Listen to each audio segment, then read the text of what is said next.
तक्षशिला विश्वविद्यालय, जिसे अक्सर दुनिया का पहला विश्वविद्यालय कहा जाता है, को लेकर कई किस्से कहानियां प्रचलित हैं। उसकी भव्यता से लेकर उसके जलकर राख हो जाने तक। आज के पाकिस्तान में स्थित यह प्राचीन ज्ञानपीठ 6ठी सदी ईसा पूर्व से 5वीं सदी ईस्वी तक पाणिनि और चाणक्य जैसे महान विद्वानों को आकर्षित करता। लेकिन कई झूठे दावे, जैसे कि यह 6 महीने तक जलता रहा या इसे पूरी तरह आक्रमणकारियों ने नष्ट किया, इसके इतिहास पर पर्दा डाल देते हैं। आइए मशहूर इतिहासकारों के प्रमाणों के आधार पर इन मिथकों की परतें खोलते हैं, फैक्ट्स विद विकल्प के साथ। मिथक 1, तक्षशिला एक आधुनिक विश्वविद्यालय जैसा था। अक्सर कहा जाता है कि तक्षशिला नालंदा की तरह एक सुव्यवस्थित विश्वविद्यालय था, जहां क्लासरूम और डिग्री सिस्टम थे। लेकिन ब्रिटिश पुरातत्वविद जॉन मार्शल, जिन्होंने 1913 से 1934 के बीच तक्षशिला की खुदाई की, इसे गुरुकुलों का ढीला ढाला जाल बताते हैं, जहां चाणक्य जैसे आचार्य अपने आश्रमों या घरों में छात्रों को पढ़ाते थे,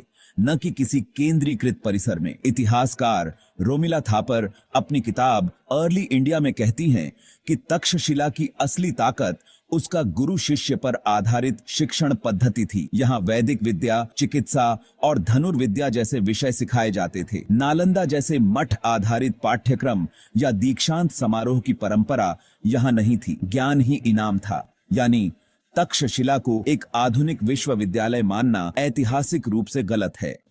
मिथक 2, तक्षशिला 6 महीने तक जलता रहा।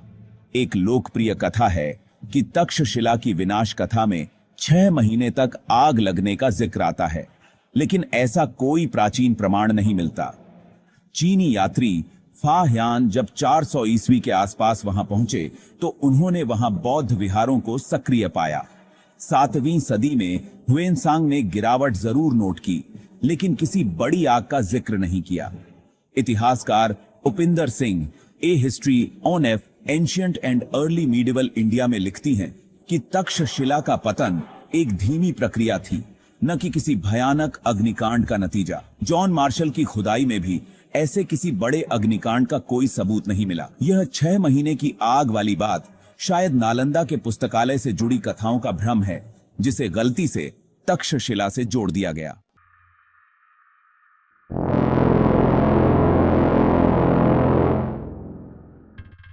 मिथक 3, तक्षशिला को अकेले हूणों ने नष्ट किया। अक्सर कहा जाता है कि श्वेत हूणों के राजा तोरामण और मिहिरकुल ने 470 से 500 ईस्वी के बीच तक्षशिला को पूरी तरह बर्बाद कर दिया। हालांकि कैम्ब्रिज हिस्ट्री ऑफ इंडिया और इतिहासकार R.C. मजूमदार के अनुसार हूणों का हमला इस क्षेत्र में अस्थिरता तो लाया, लेकिन यह पतन कई कारणों से हुआ।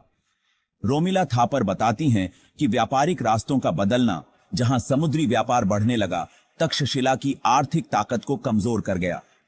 फाह्यान के अनुसार हूणों के बाद भी बौद्ध संस्थान वहां सक्रिय थे, यानी तक्षशिला पूरी तरह नष्ट नहीं हुआ था।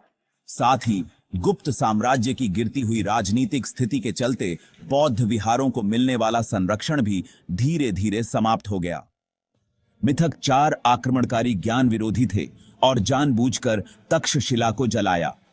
कुछ लोगों का मानना है कि विदेशी आक्रमणकारियों ने भारत का ज्ञान मिटाने के लिए तक्षशिला को जलाया, लेकिन न तो फाह्यान और न ही ह्वेनसांग ने अपने यात्रा विवरणों में ऐसा कुछ लिखा है।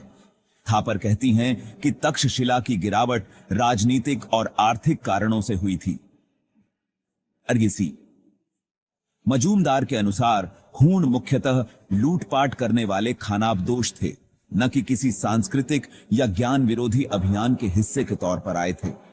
मार्शल की खुदाई में खाली पड़े भवन जरूर मिले, लेकिन किसी योजनाबद्ध सांस्कृतिक विनाश का संकेत नहीं मिला। वास्तविकता क्या है? तक्षशिला का अंत किसी नाटकीय युद्ध या आग से नहीं, बल्कि धीरे धीरे हुआ। यह शहर अपनी रणनीतिक स्थिति के कारण कई संस्कृतियों का मिलन बिंदु था, लेकिन यही स्थिति इसे आक्रमणों के लिए भी संवेदनशील बनाती थी। 5वीं सदी तक व्यापार में गिरावट, गुप्त साम्राज्य की अस्थिरता और बौद्ध संरक्षण की कमी ने तक्षशिला को असहाय बना दिया। ह्वेनसांग ने 7वीं सदी में वहां के सुनसान मठों का जिक्र किया है, जो इस धीरे धीरे हो रहे पतन की पुष्टि करता है।